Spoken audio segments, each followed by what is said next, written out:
اگه کسی بهت بی احترامی کرد با سکوتت نابودش کن. اونا بهت حمله میکنن چون میخوان یه چیزی ازت بکنن، تو رو پایین بکشن یا ترس یا عدم اطمینانی که درون خودشون هست رو به تو منتقل بکنن.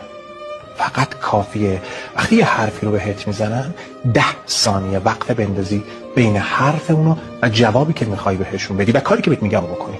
تو چشاش خیره بشی، بعد از اون سکوت معنادار بهش بگی که جواب تو رو دادن در شأن شخصیت من نیست، یا نه بعد از اون سکوت و نگاه رو تو اون طرف بکنی و با یه نفر دیگه یه حرف دیگه ای بزنی. اینجوری بهشون نشون میدی فقط با سکوت که کد تنکیه. این رفتار ساده قدرت تو رو توی لحظه به همه نشون